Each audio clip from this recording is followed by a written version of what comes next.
Thanks for joining me here at 420 Colts Lane. I am your host, Nate Lowry. Today I wanted to discuss the NFC South. I wanted to give my predictions where I think things are going to fall and play out for that division. Without further ado, let's talk about some football. All right, I'm going to start off with the fourth place prediction here is the Buccaneers. This is the position that they fell in last year. I believe that nothing changes here. I think that they remain there in that position. They unfortunately just cannot win the turnover battle. This is very obvious when you look at their statistics, what happened with them last year. They actually had 5,125 passing yards. I was a little surprised by that. They had 1,523 rushing yards. Unfortunately, they gave up 4,151 passing yards, and they gave up 1,983 rushing yards. Obviously, they got beat in the rushing game, so they didn't stop the rush enough. Really, even though that they won out in the passing game, he had 36 touchdowns. They had 36 touchdowns and 26 interceptions. 26 interceptions is way too much to have a first-round pick. What is he in his fourth year in the league? Maybe fourth year, maybe even more than that. 26 is a lot, and yeah, that's a lot of interceptions. They only allowed They got 9 interceptions against the defenses. So they gave up 26 and they only got 9. This is obviously a problem. You're not winning the turnover battle there. It's very obvious where the problem lies here in Tampa. So let's discuss what they did in the draft.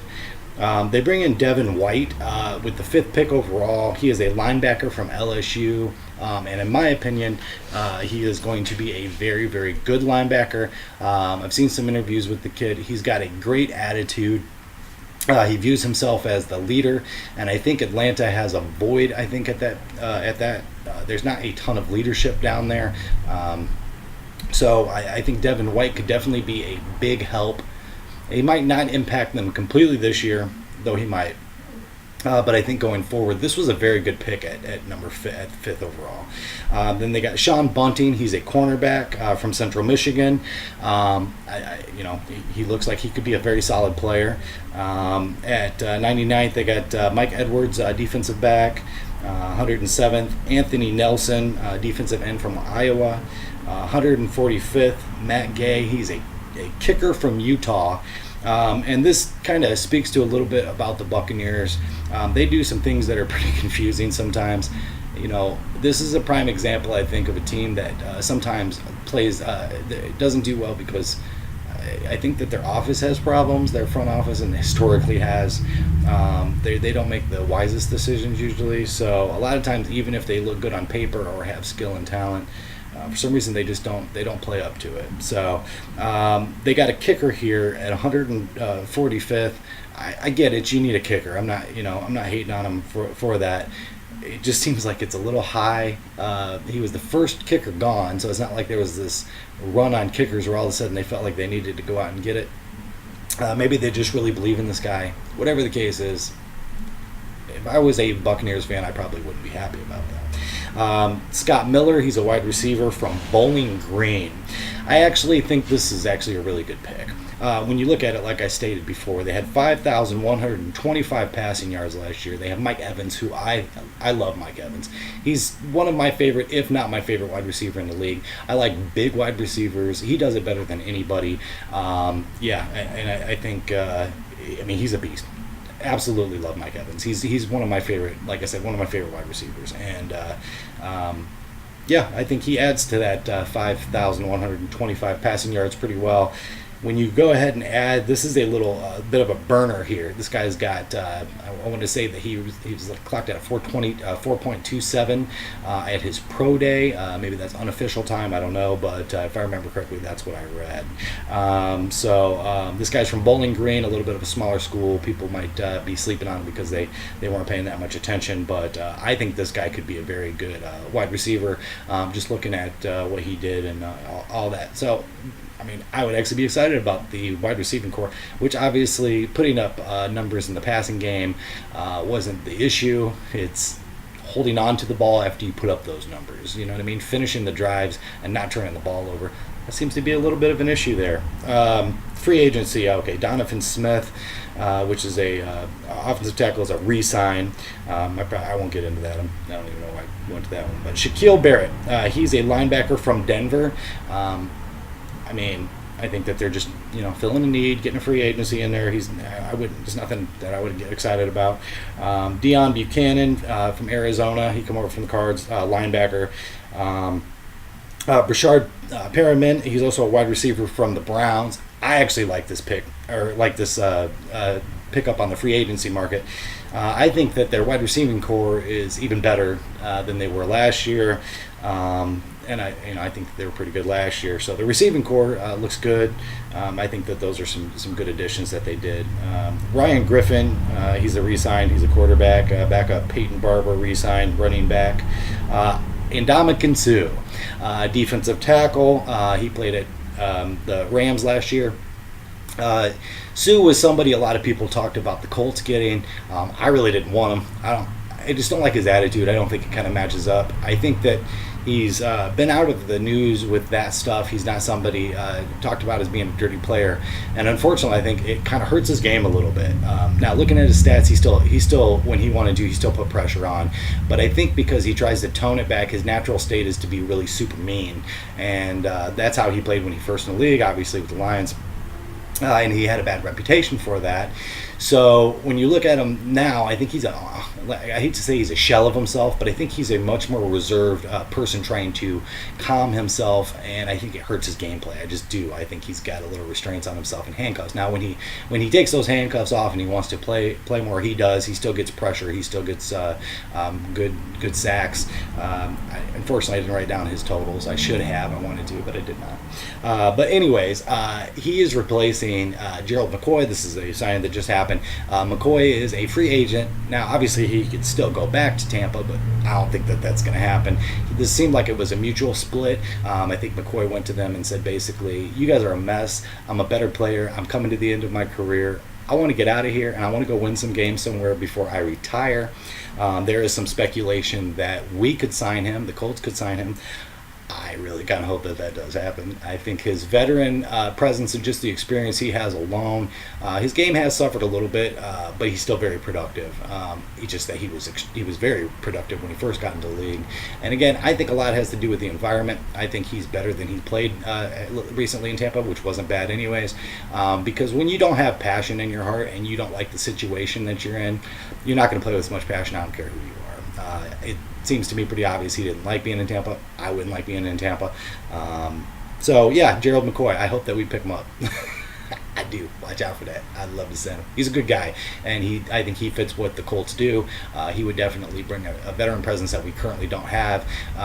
Lots of young players on our team. Yeah, lots of young defense. I would like to have it. Back to the Buccaneers.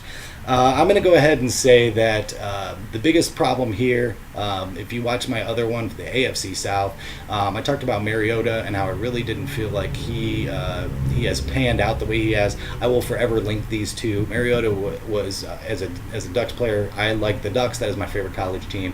My brother's favorite college team is Florida State.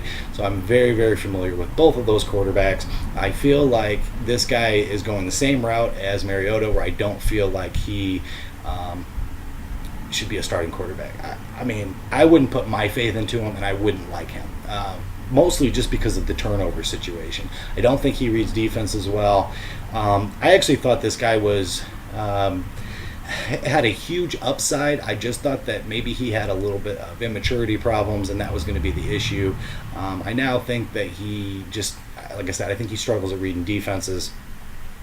You can pick him off pretty easily. He tries to force things. He tries to make things happen, go for the home run hitter a little too much. And I just think his game suffers a little bit.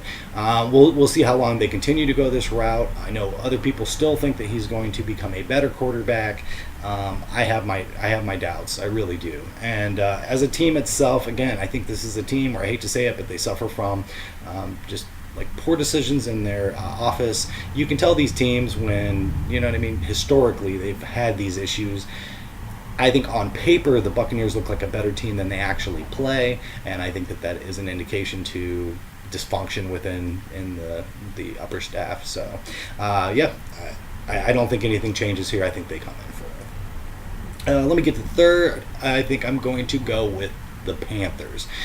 This was a little bit hard. Panthers and Atlanta both ended up 7-9 last year, which, I mean, it's not that great. So, but the Panthers struggled with injuries to Cam Newton. His shoulder needed surgery this offseason. I guess he's doing rehab right now from the last time that I checked. I guess like there's a lot of unknowns here, and the situation is Cam Newton going to be back to throwing the ball well? They put up 3,836 passing yards last year, 16 interceptions. They threw 28 total touchdown passes, and then they rushed for 3,847 and 32 touchdowns. That's good. I like I'm sorry. I apologize. Read the wrong stat. Jeez. It's 3,847 yards that they allowed. I was like, that's not right. That they allowed against them. And that was 32 touchdowns passed against them, which beats out their touchdown ratio, and 13 interceptions that they picked off of other teams. There you go. Okay, now rushing yards. 2,136 is what they rushed with 17 touchdowns. Very solid rushing game. And then 1804 allowed, so they obviously won, and with 13 touchdowns. So they won in the rushing game, but not in the passing game, where Cam Newton definitely has the ability to pass for more than that. Obviously, he was dealing with injuries. I think that he could definitely play better here, and I could definitely see them moving up to the second position, switching places with the people that I have in second. But at this point in time, with the unknowns and not knowing how he's going to recover from surgery, I'm going with third here. Here's how their draft went. They picked up Brian Burns, outside linebacker from Florida State. I do like that pick. I think that he is, if I remember correctly, a lot faster of a player. They needed a little bit of a pass rush coming off that outside linebacker, and then he also has some skills in the coverage game. So I mean, it seemed like a pretty decent pick here at 16. All right, Greg Little, offensive tackle for Ole Miss. Will Greer, quarterback from West Virginia, with the 100th pick overall. 115th pick overall, Christian Miller, outside linebacker from Alabama. 154th, Jordan Scarlett. He is the running back from Florida. 212th, Dennis Daly, offensive tackle from South Carolina. 237th, Terry Godwin, wide receiver, Georgia. Their free agency pickups are Matt Paradis from Denver. He's a center. Taylor Heineck, he's a re-sign. He's a quarterback. He's the backup. Darrell Williams, who is also a re-sign. He's an offensive tackle. Bruce Irwin from Atlanta. He's a defensive end. It could be a linebacker as well.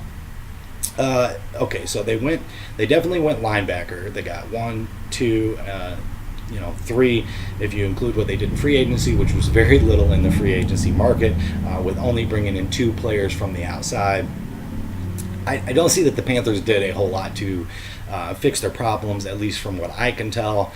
It just seems like, I think just a lot of it's going to depend on Cam Newton, whether they get better or not. This division historically has kind of switched up and down. They have a lot of parity in it, but I just feel like things are going to stay the same as they were last year by looking at it on paper and what they did. Again, not very impressed with the offseason here for the Panthers.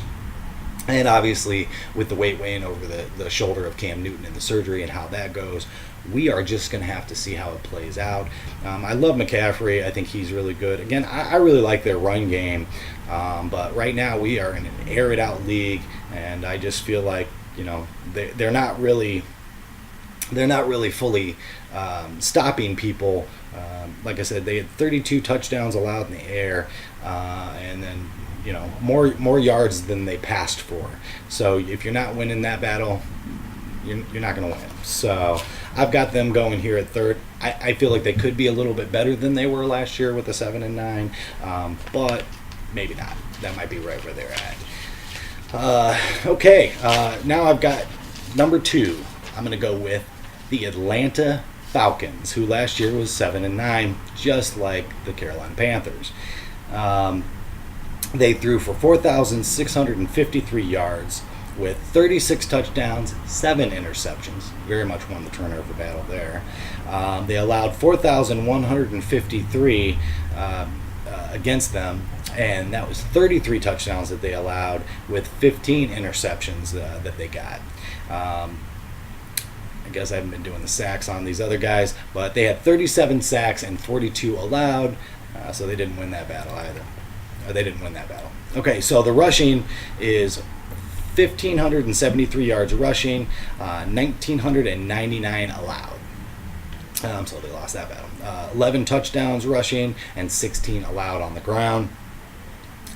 In their draft, they went with Chris Lindstrom. He's a guard from Boston College. He went with Caleb McCary. He was an offensive tackle from Washington. Kendall Sheffield, cornerback, Ohio State. I like that pick. I think that's pretty good at 111th. 135th, John Kaminsky. He's a defensive end from Charleston.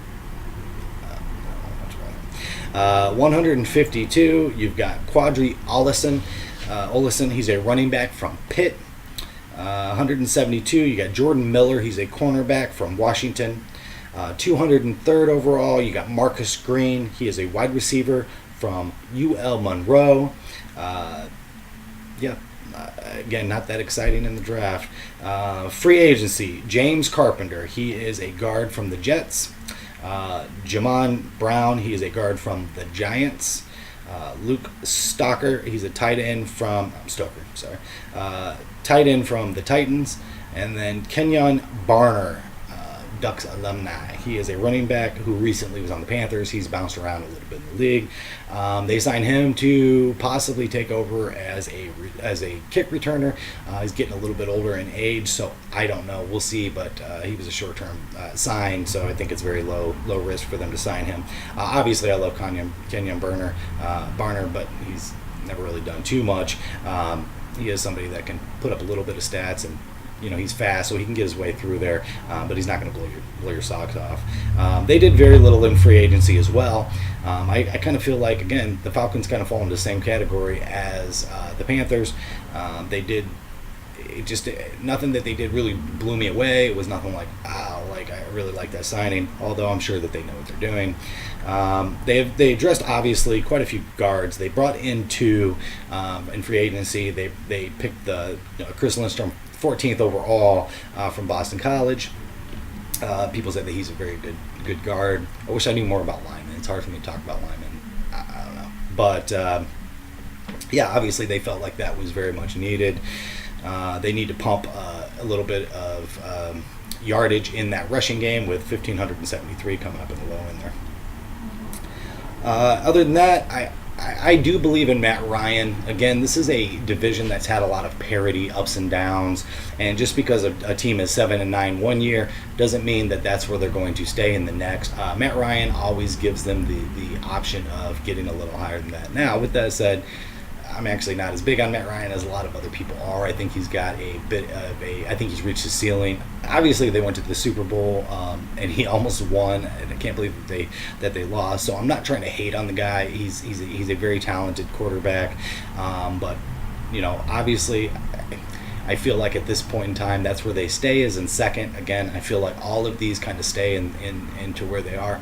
If there's any surprises that happen or anything that switches, I think it could be the Falcons switching with Carolina Panthers and maybe taking a step back. I don't see that happening. I think the Falcons stay where they are here in second in that division. Now, the first overall is the New Orleans Saints, who had 4,042 yards passing, 33 touchdowns, 7 interceptions, very good quarterback play. 4,302 yards allowed against them with 12 interceptions and 30 touchdowns against them. They need to pick up that interception ratio, I think. The rushing is 2,025, very solid. 26 touchdowns, which is really good.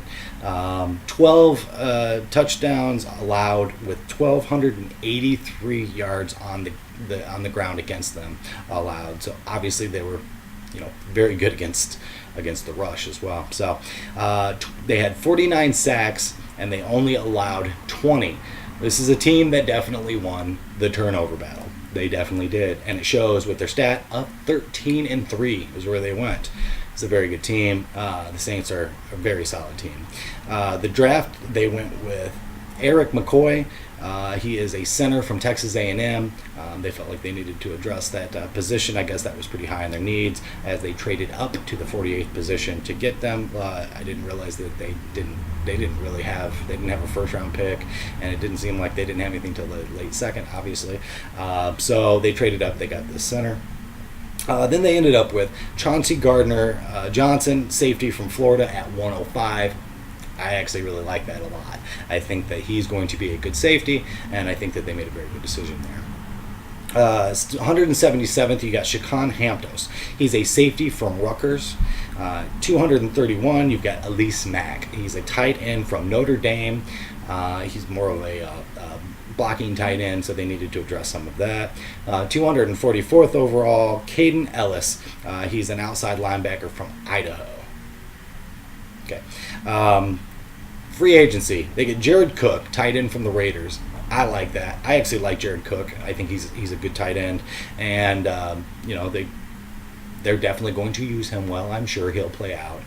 This is a team that definitely always has top end tight ends because of their quarterback play, obviously. Re-sign quarterback Teddy Bridgewater.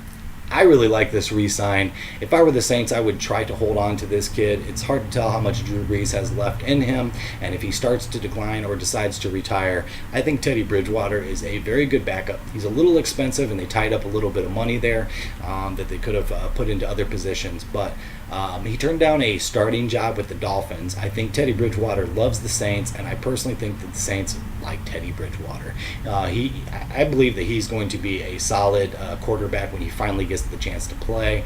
Having him sit for a while is probably doing the best for him, but I honestly would like to see Teddy Bridgewater start at some point. I was kind of hoping that he would go to the Dolphins because I actually do like Teddy Bridgewater a lot. But with him staying to the Saints, I think for the Saints fans, they're going to be happy if Drew Brees does retire anytime soon, that he can get that pump in there. Mark Sherrills, he's a punt return cornerback signed over from the Vikings. PJ Williams, cornerback, he's also a re-sign. Latavius Murray, running back from the Vikings. They lost Ingram, so Ingram's actually ended up. I don't know how I missed on Ingram for a while. I always thought he was going to be better than he was, but looking at statistics, I had to come to the conclusion that he was actually better than I thought he was. So he has put up some really good numbers. Last year he put up some really good numbers. He is signed with the Ravens. I actually think they're going to feel the loss of Ingram a little bit, but this is definitely an organization that does make good moves. They know how to run it. obviously their coach, Peyton, is a good coach. They can plug people in and get higher performance out of them than they should. But Ingram was very talented. They will feel the loss ultimately. I don't know that I'm not that big on Latavius Murray. I kind of thought he was overrated before. He played for the Vikings. He didn't put up as good of numbers as I think that they were hoping he would, obviously. But I don't know how much he is going to fill the hole that's left there from Ingram. We'll have to see how that plays out. Malcolm Brown, defensive tackle from New England. Craig Robertson is a re-sign. He's a cornerback. Will Lutz, I guess. He's a kicker. He's a re-sign. Mario Edwards, defensive lineman from the Giants. Again, nothing to get excited about with those, I don't think. The Saints didn't really need to do much anyways. They have a good team. They didn't lose too much. I think, again, as I said, this is a good top team from the office standpoint and from the top down. Good GM, good ownership, good coach. You got Drew Brees. They're still going to be competitors. Are they going to go 13-3 this year?